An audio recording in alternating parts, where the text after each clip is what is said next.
ازيكم يا حلوين، عاملين ايه؟ يا رب تكونوا بخير وفي اتم صحة وفي احسن حال. النهارده فيديو جديد، جالكم فيديو حلو جدا جدا.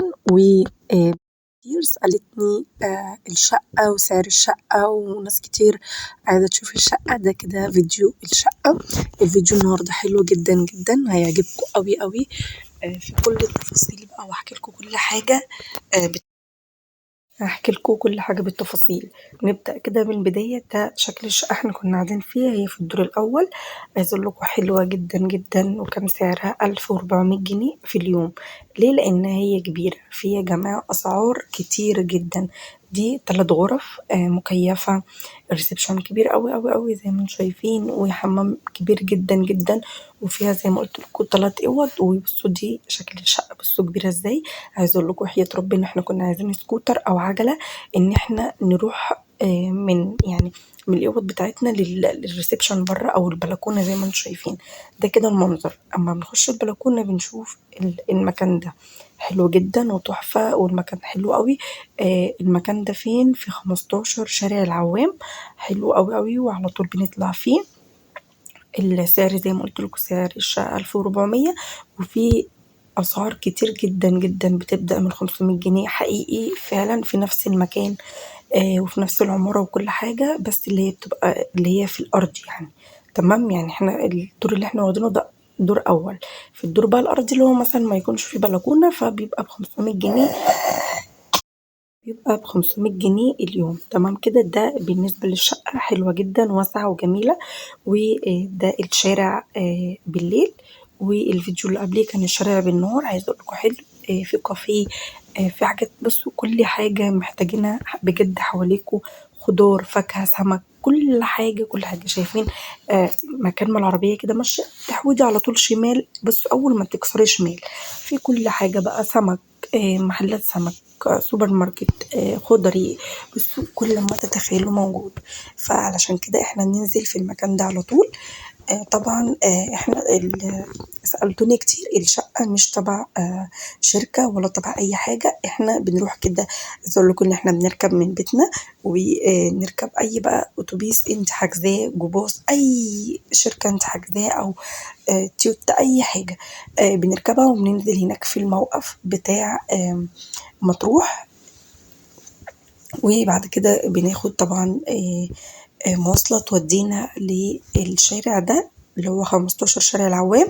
بناخد عربية يودينا لغاية هناك، واحنا عارفين العمارة بنطلع عليها بكام. تمام، هنحجز كام يوم. فالموضوع بيمشي زي ما بقول لكم كده، لكن احنا مش تبع شركة. و بنروح احنا وعارفين المكان، فبننزل على طول. تمام كده. ده بالنسبة للشقة. انا مش طالعة يا جماعة تبع شركة، عشان في ناس كتير سألوني، وانا حبيت ارد عليكم في الفيديو. تمام كده. في واحدة برضو سألتني اني بناخد اكل ولا لا. عايزة اقول لكم كنا واخدين اكل كتير جدا جدا. بس كنا واخدين لحمة عشان كان عيد كبير بقى. كنا واخدين لحمة، واخدين بانيه، واخدين ستريبس، واخدين كبدة، واخدين ايه تاني، واخدين فراخ، واخدين مكرونة، واخدين رز. لكن باقي الأكل احنا جبناه من هناك. طبعا المياه معدنية، انت بتشتري اللي هي الكارولا الكبيرة ديت. انت بتشتريها وبتتعاملي طبعا، عشان المياه هناك مش يعني مش صالحة خالص للشرب. تمام كده. طبعا احنا جبنا الأكل دوت علشان احنا معانا أطفال يعني كتير. فلازم يكون في أكل في البيت طبعا دايما. فلازم ناخد أكل ولينا عامة يعني بصراحة. فكنا بناكل في البيت، عشان ناس كتير سألتني كنت بتعملوا أكل، أو أنا كنت بعمل لهم أكل أنا وماما. كنا بنعمل أكل أنا وماما وإخواتي. وبصوا ساعات وشويت لهم في يوم زي ما انتم شفتوا بالفيديوهات اللي فاتت كده. شويت لهم في يوم وكانت تحفة جدا، وكان يوم جامد قوي. بصوا بقى، كنا بنعمل أكل في البيت. وزي ما بقول لكم كده، بجد بجد كنا بنجيب أكل كتير جدا من الشارع. بس أكل البيت ده يعني، أنا عارفة ستات البيوت كده والعائلات هيفهموا قصدي ايه. لازم عشان معانا أطفال ومعانا ناس كبار وكده، لازم يبقى في أكل في البيت، وأكل بيبقى خفيف. لكن أنا زي ما قلت لكم، أنا اللي قلت لهم هاتوا اللحمة أنا هشويها لكم.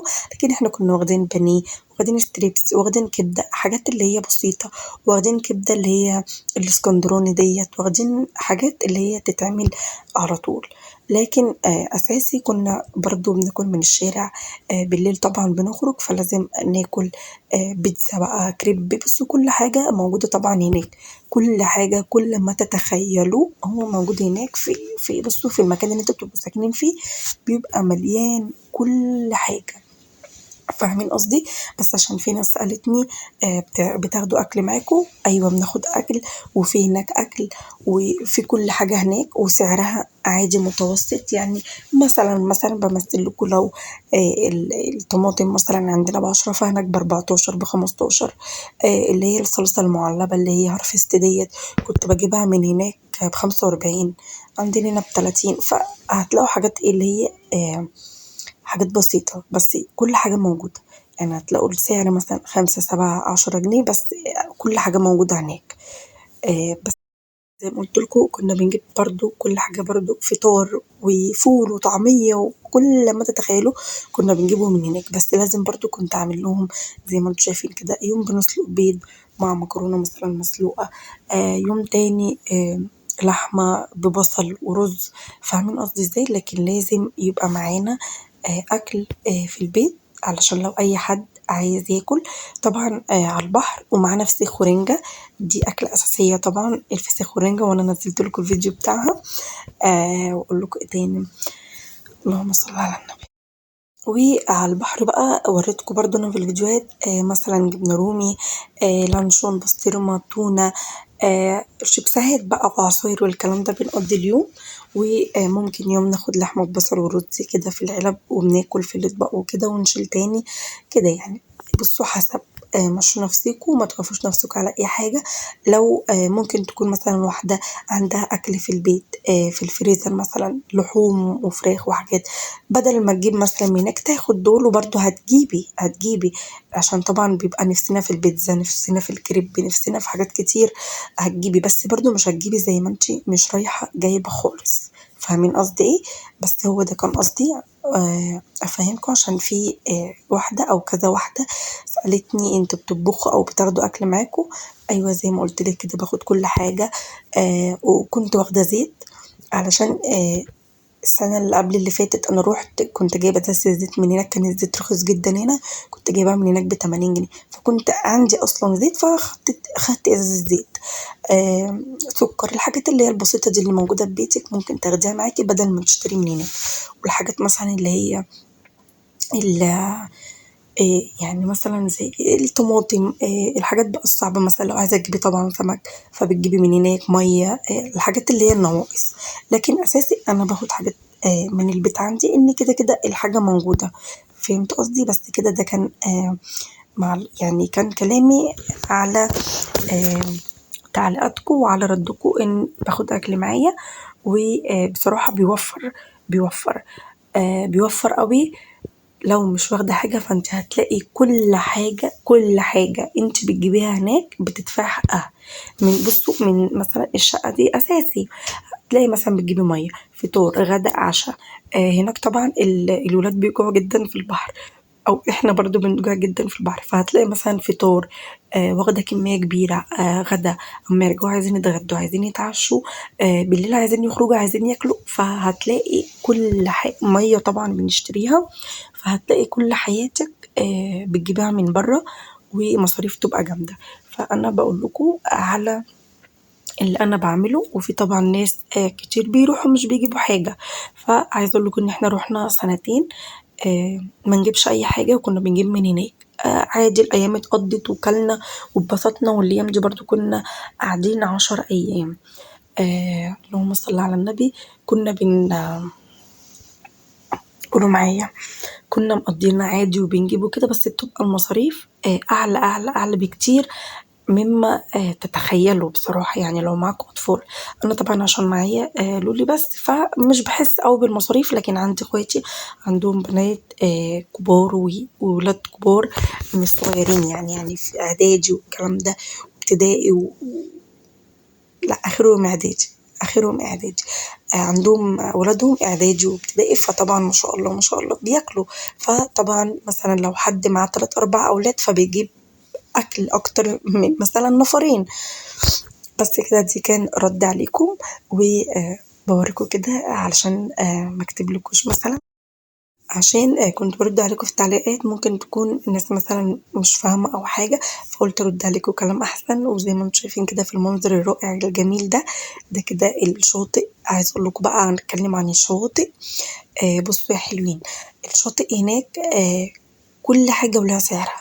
الشاطئ بصوا ده شاطئ جانا بيتش حلو قوي قوي، لكن ده سعره بصوا اللي هي العشة الكبيرة، اللي هي الكبيرة مثلا زي اللي احنا واخدينها دي اللي انا لسه موريها لكم، دي ب600 جنيه، فيها 8 كراسي. احنا طبعا عشان كنا بنروح كل يوم فكانوا بيدينا 12 كرسي 3 ترابيزات، فاهمين قصدي ازاي؟ كانت ب600 جنيه. في عشة بقى اللي هي الصغيرة بتاخد 4 كراسي، دي ب300 جنيه. حلو الكلام، حلو الكلام. شاطئ جانا بيتش ده عشان برضو في ناس سألتني في التعليقات هو فين. بصوا اقول لكم، هو انا مش عارفة بالظبط المكان، لكن هو في طريق فرجينيا، معاصرة فرجينيا.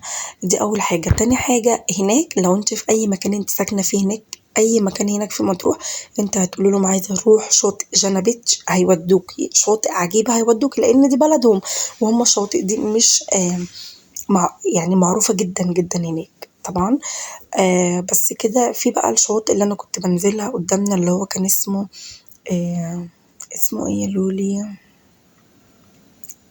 المهم الشاطئ اللي كنت بنزلها قدام البيت اللي هي في شارع العوام يعتبر، كانت ب150 ال4 كراسي. ال4 كراسي ب150 جنيه. طبعا ما كناش بنركب ولا أي حاجة. شاطئ جانا بيتش ده طبعا بنأجر ميكروباص يودينا، بنأجره واحنا بنتفق معاه يودينا ويجيبنا، بيقعد معانا ال10 أيام ال12 يوم اللي احنا بنقضيهم. بيجي نتصل بيه الصبح يعدي علينا آخر النهار يجي ياخدنا. ده كان بياخد علشان مثلا المسافة بعيدة شوية كان بياخد 300 جنيه، اللي هو الميكروباص اللي هو 14 راكب. تمام، فده كان بياخد 300 جنيه عشان يودينا شاطئ جانا بيتش. لكن الشواطئ اللي هي في العوام ما كانش طبعا بنركب حاجة، فكنا بننزل نعدي الطريق، فما كناش بندفع مواصلات. وكان ب150 جنيه ال4 كراسي، يعني كنا بنجيب ال8 كراسي، كانوا بيدينا 10 كراسي محبة يعني وكده، كانوا بيدينا ال10 كراسي ب300 جنيه. بس يا حلوين كده رديت عليكم بكل حاجة، أو كل حد سألني على حاجة أنا رديت عليكم فيها، رديت عليكم على الأكل وقلت لكم كل حاجة بالتفاصيل. وأقول لكم حاجة تاني، والشواطئ نفس الكلام. الخروج بقى بالليل حلو جدا، في سوق ليبيا، في سوق اسكندرية، في قريات بدوية هناك حلوة جدا، في سيرك، في ايه تاني، بصوا كل حاجة كل حاجة موجودة. عايزة اقول لكم ان انا رحت سوق ليبيا، والله كنت هصور لكم فيه، لكن اليوم اللي انا رحت فيه كان زحمة موت. انا مصوره لكم في السنة اللي فاتت التوابل وكده، وكان عاجبكم جدا جدا. لكن السنة دي رحت والله زي ما بكلمكم، انا صورت دقيقة ونزلت، صورت 20 ثانية وشلت التليفون. شلت التليفون ليه؟ لانه كان زحمة موت موت، اللي احنا اصلا ما تعرفش تعدي ومش هتعرفي تشوفي حاجة. فانا كنت مصوره سوق ليبيا السنه اللي فاتت. سوق اسكندريه سانجي كان حلو وكان رايق، لكن سوق ليبيا ده كان موت. هنا بقى كنا بنتمشى كده وبني ناخد فكره عن الشط بقى من جوه، احنا والولاد وولاد اخواتي زي ما انتم شايفينهم ماشيينهم زي القمرات، بنات قمرات عسليات مسكرات بيجننوا خالتهم بيجننوني. عايزه اقول لكم ان هم، بصوا بقى اقول لكم حاجه هنا ونرجع للبنات تاني. هقول لكم حاجه هنا بجد والله العظيم، اللي يروح مصيف لازم لازم لازم يجيبوا الصن بلوك كده، او صن سكرين ده لازم تجيبوه بجد، حلو قوي قوي قوي. بصوا بقى، ده للأطفال اللي هم من سن لولي كده السنتين، السنة ال6 7 سنين، حلو الكلام. لكن ده للكبار اللي هم يعني 15 سنة واحنا طالعين بقى وسننا والكلام ده. عايزة اقول لكم ان ده لكم صن بلوك كده او كريم بوبي، عايزه اقول لكم في منتهى الجمال والروعه. هو سعره 230 جنيه. حلو جدا جدا جدا جدا. انا جربت ده ليا والليالي. تحفه تحفه تحفه. زي ما انتم شايفين كده كلنا جبنا، كل واحد جاب اللي هو عايز يجيبه. لكن الكريم اللي هو بتاع الاطفال بوبي ده حلو، لكن مش قوي، او ممكن يكونوا عشان الاطفال يعني بيقلعوا يشربوه على طول على طول على عينه، فالله اعلم. لكن انا جربت الكبير ده اللي هو بوبي، اللي هو اللي سننا حلو قوي قوي. اتمنى ان انتوا فجربوا الصن بلوك كده. تحفة تحفة وعن تجربة وعلى ضمانتي، وسعره جميل جدا. هنا خلاص رحلتنا خلصت كده لمرسى مطروح، واحنا راجعين بيتنا. الرحلة خلصت. احنا قعدنا 12 يوم حلوين جدا، الحمد لله الحمد لله الحمد لله. عدوا على خير. ربنا يا رب يفرح قلوبكم ويرزقكم باللي تتمنوه، وادعوا لي دعوة حلوة دعوة حلوة، ولكم بالمثل وزيادة إن شاء الله.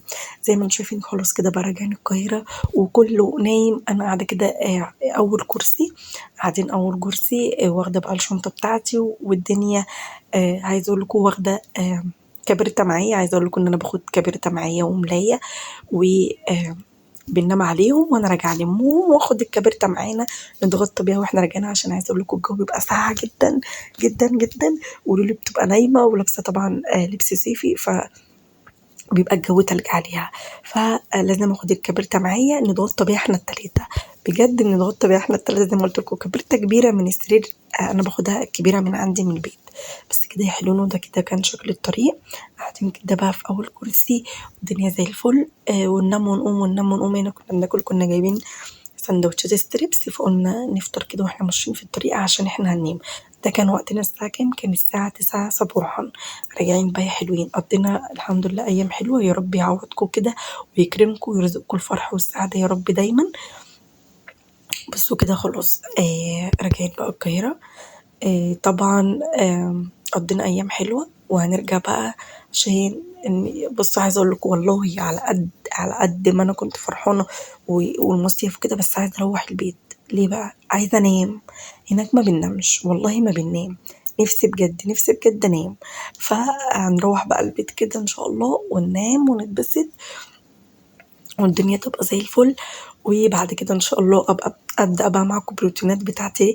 ولو عايزين اي حاجه تعرفوها عن اي يعني المصيف، او اي تفاصيل يعني اي حاجه عايزين تعرفوها، اكتبوا لي في الكومنتات وانا ان شاء الله ارد عليكم اول ما اشوف الكومنت. اعذروني عشان انا مش عندي واي فاي، فوالله ما بعرف افتح الكومنتات غير اما بروح عند ماما او اشحن باقه كبيره. عشان باقة كبيرة انزل منها عليها الفيديوهات. انا مش عندي واي فاي لغاية دلوقتي، فبنزل لكم بعمل باقة كبيرة بنزل لكم منها. تمام كده تمام كده. بس ده كان لو ما كنتش برد عليكم في التعليقات على طول فاعذروني عشان انا معايا عذري.